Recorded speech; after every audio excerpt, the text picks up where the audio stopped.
정부 여당이 추경 집행을 위해서 주말에도 바쁘게 움직였습니다. 이재명 대통령은 토요일에 국무회의를 열어서 추경안을 의결했고요. 여당은 어제 고위당정협의회에서 신속한 집행을 당부했는데요.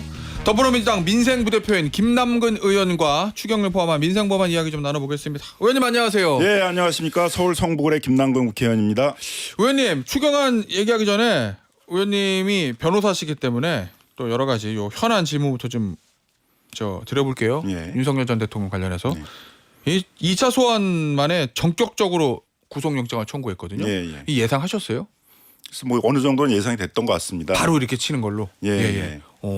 아니 어떻게 보세요? 이거 발부될 거로 보십니까? 아니면은 영장 실심도 해봐야 뭐 한다. 일단 이제 영장 청구 사유가 직권남용죄인데 이주호 장관처럼 이제 그 내란 계엄에 대해서 찬성하지 않을 것 같은 장관들은 이제 8명이나 국무회의를 열리는데 예. 소집 안 했다는 거잖아요. 예. 그래서 그런 이주호 장관 같은 사람의 그 계엄에 대한 심의권을 침해했다는 것인데 예. 그 다음에는 이제 국무회의를 실제는 안 열었는데 국무회의를 열은 것처럼 하기 위해서 회의록을 이제 허위로 예. 작성했다는 거잖아요. 사후에 이제 작성을 예. 해서 보통 이것만 하더라도 보통 이제 그 일반 공무원들은 구속되거든요. 죄질이 안 좋은 거기 때문에 보통 단기 실형이 떨어지는 거죠. 예. 거기다가 이제 특수공무집행방해죄는 경호처 직원들이 총 같은 이제 무기를 휴대한 상태 속에서 체포영장 집행을 방해했다는 거니까 그것도 대부분 영장이 발부되는 사유여서 예. 뭐 일반인들 기준으로 한다면 뭐 반드시 영장이 발부될 사유라고 생각합니다. 근데 일반인들 기준으로 하면 반드시 영장이 발부될 사유다. 그러면 전직 대통령이잖아요, 피의자가. 예. 그럼 그게 법 앞에 만인이 평등한데 뭐 전직 대통령이라고 그래서 법의 적용이 달라질까 예. 생각이 들고 저번에도 구속 취소가 됐던 것들이 결국 법리적인 거였잖아요. 구속 기간 계산을 굉장히 그 예. 판사가 독특하게 해가지고 했던 것인데 그리고 이제 공수처라는 데가 수사권이 있느냐 이제 여기에 예, 쟁점이었는데 맞아요. 지금 그런 쟁점도 없잖아요. 법령인 그러네요. 쟁점도 없어서 예. 뭐 특별히 이례적인 게 아니라면은 이제 뭐 영장이 발부될 상황이라고 생각이 듭니다. 알겠습니다. 자, 추경 이야기, 민생 이야기 좀 해보겠습니다, 의원님. 지난주 금요일에 이제 추경안이 국회를 통과하자마자 주말에 원래 토요일에 국회의 안 하잖아요. 바로 의결했는데 이 대통령의 추경안의 집행에 대한 의지 이게 강하다 이렇게 저희가 받아들이면 되겠습니까? 뭐 대통령의 이제 의지도 강하시고 예. 긴급성도 있는 거죠. 경기가 긴급성? 너무 바닥에 이제 가라앉아 가지고 더 가라앉기 전에 이제 빨리 끌어올려야 되는데 하루라도 빨리 해야 된다 예, 말씀이시군요. 예. 그래서 이제 토요일 날 국무회의를 해서 그 추경안 중에 한 85%를 9월까지 3개월 내에 다 집행하겠다 이렇게 이제 정부가 결의를 했고요. 예. 저희 당의 입장에서는 휴가철이 시작되기 전에 집행을 하라. 왜냐하면 휴가철이 이제 소비를 많이 해야 될 때잖아요. 맞아요. 그 준비하는데도 소비를 많이 해야 될 그러네요. 텐데 소비 진작 효과를 최대한 끌어올리기 위해서는 이제 휴가철 전에 이제 집행을 해야 하기 때문에 좀 긴급하게 집행을 하라 이런 주문을 하고 있습니다. 예. 효과가 바로 나타날까요? 그래야 좋은 건데. 그렇죠. 이제 이 부분들은 이제 사용 기간들이 정해져 있는 거잖아요. 뭐 예. 한 11월 전까지는 대부분 다 1차, 2차에 걸쳐서 사용하도록 되어 있기 때문에 예. 그런 단기간의 어떤 이제 소비 진작 효과를 끌어올리는 것이고요. 뭐 요거에 대해서는 이견이 없는데 예. 그 뒤에 이게 이제 승수 효과에 의해서 또 이제 물건을 팔려고 그러게 되면 그 다음에 물건을 사와야 되니까 그 맞아요. 물건을 공급하는 중소기업들한테도 이게 또 효과가 가고 예. 중소기업들은 또 그걸 필요로 해서 여러 또 재료 같은 것들을 구입해야 하기 때문에 뭐 농촌이나 이런 데도 영향이 가고 이렇게 이제 계속 승수 효과가 생기면서 전체적으로 경기 진작에 효과가 일어날 것이냐에 대해서는 예. 뭐 이견을 제기하시는 분들도 있지만은 경기가 너무 바닥에 가라앉아 있었고 그동안 이제 그런 거래나 소비가 잘 안 이루어지고 있었기 때문에 상당한 경기 진작에 효과가 있을 것이라고 기대하고 예. 있습니다. 아니 근데 의원님 뭐 돈을 풀면 사실은 경기가 어느 정도 반짝 이래도 살아나는 거는 뭐 다 알려진 사실이고 그 뭐랄까 과거에도 이제 증명된 건데 문제는 이제 물가잖아요. 그러니까 어제 첫 고위당정협의회에서도 물가 안정 대책 논의됐다던데 야당에서는 이렇게 비판하거든요. 야, 돈 풀어놓고서는 뭐 물가 안정 하자고 그러니 말이 되냐? 앞뒤가 안 맞잖아.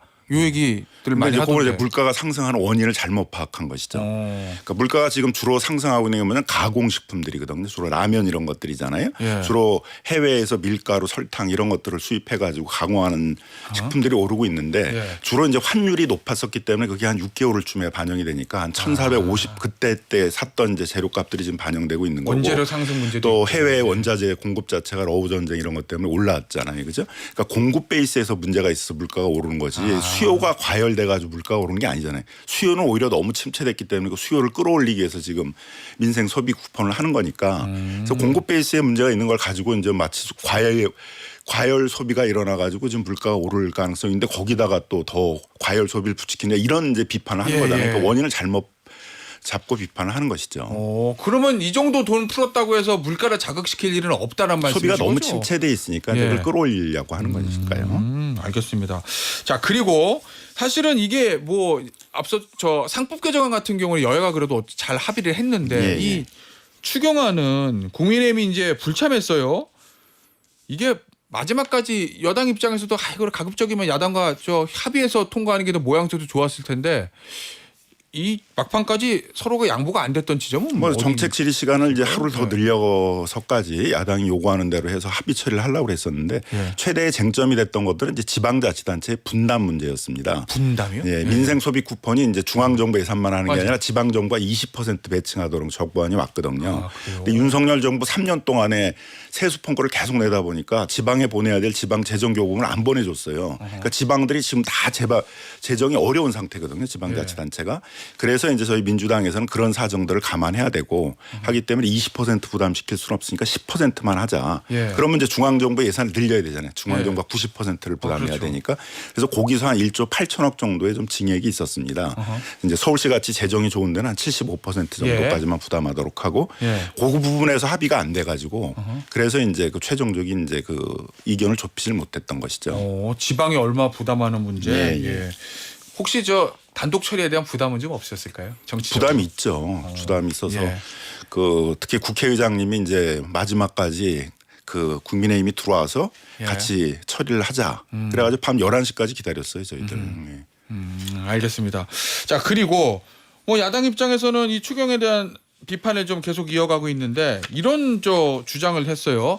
이번에 추경안에 이제 GOP 예산 좀 빠진 거 요거를 가지고 전 국민 현금 살포 재원 마련을 위해서 국방 예산을 빼고 있다. 이렇게 비판했거든요. 이 부분 GOP 그 외곽 경비 시스템 이제 정비하는 걸 얘기하는 건데 그게 시험 평가가 제대로 안 됐어요. 그러니까 계약이 체결이 안 된 거죠. 계약이 체결이 안 됐으니까 예산을 집행할 수가 없잖아요. 그대로 두면 연말에 가서 불용될 거니까 그래서 삭감을 한 거거든요. 국방 예산은 그런 것들이 많아요. 시험 평가들을 그 통과하지 못했다든가 예산을 계약이 잡아놨다가 예산을 잡아놨는데 계약이 계속 지연돼서 체결이 뭐 안 된다라든가 그래서 계약이 체결도 안 돼서 어차피 집행도 안 될 것들이니까 그래서 삭감한 건데 그 내용은 보지도 않고 그냥 무조건 국방 예산 삭감했다고 비판을 하는 것이죠.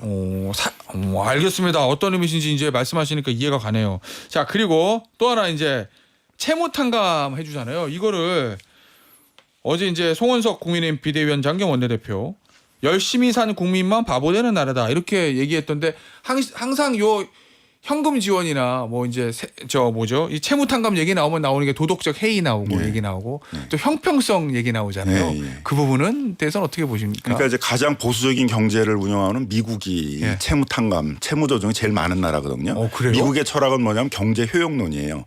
그 채무자들로 보고 갚아라 도덕적 해이를 강조하면서 하면 적극적인 경제 활동을 안 하잖아요. 그럼 경기가 전체적으로 침체된다 이거죠. 그들을 빨리 적극적인 경제 활동을 하도록 경제적으로 회생시키는 게 훨씬 경제 전체적으로는 경제 회복이 빨라진다는 거죠. 실제로 경제가 어려워졌을 때 제일 먼저 탈출하는 나라가 미국이거든요. 1년에 100만 건 이상의 파산 회생 제도 같은 것들이 이루어지잖아요. 그래서 이들을 계속 붙잡고서는 이제 갚아라 그러면은 이제 결국 적극적인 경제 활동을 하지 않게 되니까 경제가 전반적으로 어그러워져서 빨리 경제에 적극적으로 참여하도록 하는 것들이 채무조정제도고 그건 어느 나라 다 있는 거잖아요. 있죠.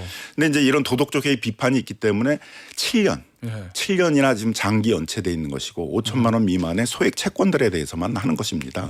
그러니까 도덕적 해이를 적용하기 어려운 그런 사안들만 지금 하고 있는 것들이거든요. 형평성 문제는요? 왜 7년이야? 나는 6년밖에 안 되는데 뭐 이런 사람들은 그래서 이제 성실 납부하는 사람이 주로 이제 연체가 6년 된 사람이 문제가 아니라 성실 납부하는 사람 어떨 것인가에 대해서도 성실 납부하려고 하는 사람들 한 19만 명들에 대해서도 성실 납부한 경우에 있어서는 상환 기간을 늘려준다든가 이자를 좀 조정해준다든가 이제 이런 것들을 같이 하고 있는 것이죠. 알겠습니다. 특활비 얘기 좀 해볼게요, 의원님. 이 특활비 이제 과거에 이제 민주당이 지금 전 정부 저 사정기관하고 대통령실 특활비 전액 삭감했었잖아요. 근데 이번에 이제 부활하는 거 가지고 야당에서는 왜 그때는 저 깎더니 지금은 부활하냐 이렇게 좀 비판하던데요. 일단 특활비를 매년 민주당이 문제 삼았던 게 아니고요. 그럼 작년에 그렇죠. 이제 문제를 예. 삼았는데 작년에 무슨 문제가 있었냐면은 검찰총장이 특활비를 가지고 떡값으로 명절 때 나눠줬다. 예. 검찰이나 수사관들에게. 그다음에 대통령도 출근도 하지 않으면서 뭐 사저에서 맨날 술 먹고 있다. 제대로 업무를 하지 않는다. 이런 얘기가 있었어요. 그래서 그 특활비가 제대로 사용되느냐에 대해서 내역을 내놓으라고 했던 것들인데 내역을 내놓지를 않았어요. 그러다 보니까 이제 예산결산특별위원회에서 전액 삭감한 거로 통과됐고 예. 당연히 본 예산인제 본회의에 결의하기 전까지 이제 정부가 자료 같은 걸 내서 조정이 될 것으로 예상을 했는데 다 아시겠지만 자료를 낸 게 아니라 그냥 계엄을 해버렸잖아요. 그래서 확 뒤집어 버리겠다고 하다 보니까 그냥 본회의에서 그냥 삭감된 대로 통과된 거죠. 예. 근데 어느 정부나 뭐 특활비라는 건 있었고 민주당도 그 특활비 자체가 필요 없다고 그러는 건 아니잖아요. 새로운 정부에서는 그 특활비가 그렇게 쌈짓돈처럼 쓰이지 않게 잘 통제를 하겠다 그래가지고 이제 이번에 이제 특활비 징액을 삭감됐던 걸 다시 부활한 걸 이제 한 것이고요. 다만 이제 검찰 특활비에 대해서는 이게 검찰 개혁에 따라 검찰이 수사하는 게 확 줄어들 수가 있잖아요. 예. 그러니까 주로 이제 검찰 특활비가 기밀 수사 같은 걸 하는데 쓰는 돈들인데 그게 확 줄어들 가능성이 있기 때문에 그것은 이제 검찰개혁 입법이 끝난 다음에 이제 집행을 하도록 부대 의견을 달았던 것이죠. 집행 그때 한다. 아니 그런데 이제 확실히 집권 여당이 힘들어요, 의원님. 왜냐하면 대통령실 특활비 늘린 거는 야당에서 비판을 하고 말씀해 주셨고 언급해 주셨던 검찰 특활비 이거는 이제 여당 핵심 지지층 사이에서 야 왜 검찰한테 특활비 다시 주는 거야? 또 문제를 안팎으로 지금 문제를 제기하고 있던데요. 그래서 이제 마지막에 이제 논의를 할 때 특히 예. 이제 우리 법사위에 계신 이제 의원님들이 계속 문제 제기를 많이 해서 예. 원래 예정됐던 그 8시까지 본회의를 못 들어가고선 계속 저희 내부에 논의도 했거든요. 예. 그래서 이제 저희 합의를 본 결과들은 검찰 개혁 입법이 끝난 다음에 그 종료된 시점부터 집행하기로 하자 이렇게 이제 한 것이죠. 알겠습니다. 상법 개정안 이 통과가 됐습니다. 여야 합의로. 자, 이게 이제 핵심 취지가 주주의 권리 강화 이런 건데 이게 주식 시장에 불러올 가장 큰 변화는 뭐가 될 거라고 보세요? 그래서 우리나라에 이제 주식 투자하신 사람들이 가장 불만인 게 이제 신기술, 신산업 한다고 해서 그 기업에다 투자를 했어요. 예. 그래서 실제로 신기술, 신산업들을 이제 일으키게 됐어요. 예, 그럼 근데 막상 이제 주가가 올라서 회수해야 될 시점이 되면 그 유망 산업을 떼어내 가지고 별도 회사 만들어서 상장한다 그러고 예. 또 다른 회사와 합병해 버린다 그러고 예. 이러다 보니까 이제 실제 주가가 오를 시점에 있으면 오르지 않고 오히려 폭락하는 피해들을 많이 봤잖아요. 그래서 예. 한국에서는 이제 한국의 주식시장에서는 정상적으로는 투자 수익을 얻기가 어렵다 이런 회의론 때문에 이제 해외로 많이 빠져나갔죠. 뭐 예를 들면 2015년에 그 미국 시장에 투자한 개인 투자자는 18억 달러 정도인데 지금 900달러 정도 되거든요. 예. 그다음 외국인들도 안 들어오죠. 한국의 주식시장은 위험해. 이렇게 해서 불치게 손해를 볼 필요가 많다. 이런 거였어요. 근데 이번에 이제 이사의 주주에 대한 충실 의무 같은 것들이 도입되고 주주들도 전자주총을 통해서 적극적으로 주총에 참여할 수 있게 되니까 예. 아 이제 이런 불치게 피해들은 안 생기겠구나.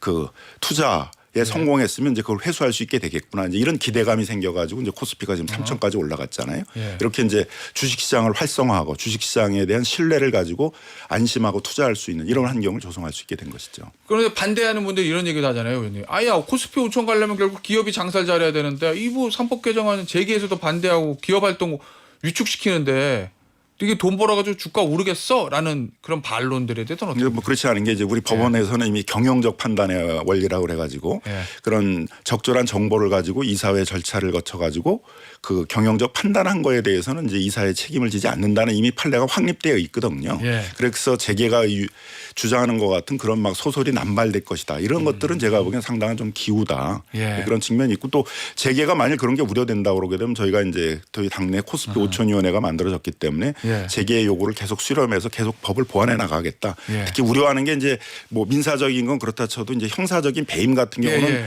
법원이 통제를 해도 검찰이 막 기소하고 남용하는 건 사실 아니냐 또 이런 예. 얘기도 또 어느 정도 사실이잖아요. 뭐 예. 이재명 대통령도 지금 배임죄로 기소가 돼 있는 상황이어서 그래서 기획에 막 남발되지 않도록 하기 위해서 경영상 판단의 원칙들을 법에 명문화하겠다 이런 것들은 예. 저희도 얘기를 하고 있습니다. 알겠습니다. 의원님 마지막으로 이거 좀 짚어볼게요. 이 부동산이요. 대통령이 지난번 30일 기자회견 때 요거 대출 규제한 거 최근에 이게 맛보기 정도다. 더 있다. 이런 얘기를 했거든요. 그러면 대출 규제 안 먹히면 다음 카드는 뭐가 있을까요? 일단 뭐 단기적으로 이제 집값이 많이 오른 거는 예를 들면 이제 그 3월 달에 시중은행들의 대출이 한 7천억 정도였어요. 예. 근데 이제 4월 달은 이게 한 4조가 넘고 5월 달에 5조가 넘고 6월에 6조가 넘고 이게 이제 부동산 시장으로 다 몰려가지고 집값이 오른 거기 때문에 이제 예. 그 단기적인 집값 잡는 대책은 이제 아무래도 금융이기 때문에 네, 이런 그렇죠. DSR 이런 것들을 이제 철저히 하겠다 그래서 한 것이고요. 그 외에도 뭐 이제 주택 공급 정책도 이제 해야 될 것이고요. 장기적으로는 뭐 예. 여러 가지 대책들이 있기 때문에 이제 그런 것들을 계속 해나갈 것이다. 이제 그런 걸 천명하신 거죠. 세금도 카드로 꺼낼 수 있습니까? 세금은 이제 그 대통령 재정 후보 때는 안 하겠다고 얘기는 했었어요. 그러니까 예. 그 부동산 세금이라는 게 재정이 부족하기 때문에 예를 들면 신산업도 육성을 해야 되고 이런 민간 소비도 일으켜야 되고 그러니까 재정이 필요하기 때문에 걷는다라는 건 걷겠다는 건데 이거라면 집값을 잡는다 이런 얘기로 걷지는 않겠다는 것이죠. 집값 잡기 위한 목적으로는 안 하겠다. 네, 그 단기적인 집값 잡는 건 금융이잖아요. 뭐 예. 금리가 인상된다든가 아니면 이제 이런 DSR 같은 것들을 철저히 해서 과잉 유동성이 발생하지 않게 한다든가 한 거니까 예. 단기적인 집값 대책은 금융이나 이런 걸 수로 하고 또 중장기적으로는 이런 주택 공급 정책이나 이런 걸로 하고 예. 세금이 필요하면 재정이 어려우니까 재정을 충당하게 해서 하겠다. 국민들의 설득하고 걷겠다는 것이지. 예. 그러니까 세금을 안 걷겠다는 게 아니라 예. 네, 걷겠다는 것이지 이걸 하면은 집값이 잡으니까 걷겠습니다. 이렇게는 안 하겠다는 것이죠. 마지막인데요, 질문인데요, 의원님. 그 저 대출 규제에 대해서 예전부터 많이 나왔던 얘기인데 이번에도 또 그 얘기 나오는 것 같아요. 외국인은 대출 규제 안 받잖아. 이러다 보니까 저 특정 지역 부동산은 막 중국인이 많이 사고 뭐 미국인이 많이 사고 뭐 이런 얘기들 하거든요. 중국인이 시세 차익 얼마 남겼다. 뭐 이런 보도도 이어지고. 네, 그 부분은 어떠세요? 외국인의 이제 그 외국인이 부동산을 많이 사가지고 집값이 오르는 데가 이제 뭐 런던, 밴쿠버 이런 데가 있었고 예. 그런 적은 이제 그런 문제들 때문에 외국인에 대해서는 취득세를 중과를 한다든가 양도소득 차익이 생긴 것들을 해외로 가지고 나가지 못하게 유보를 시켜놓고 예. 양도소득세를 낸 다음에 가져가게 한다든가 이런 조치들을 했는데 예. 우리의 경우에서도 외국인이 그렇게 부동산을 많이 사고 있는지에 대한 먼저 조사를 해봐야 될 것 같고요. 예. 아니 그런 게 사실이라면 뭐 그런 대책도 검토를 해봐야 되겠죠. 해외 어떤 사례들도 좀 연구하고 계시다. 예, 알겠습니다, 의원님. 오늘 저 인터뷰는요 여기서 마무리하도록 하겠습니다. 지금까지 더불어민주당 민생비대부 부대표인 김남근 의원이었습니다. 의원님 감사합니다. 네, 감사합니다.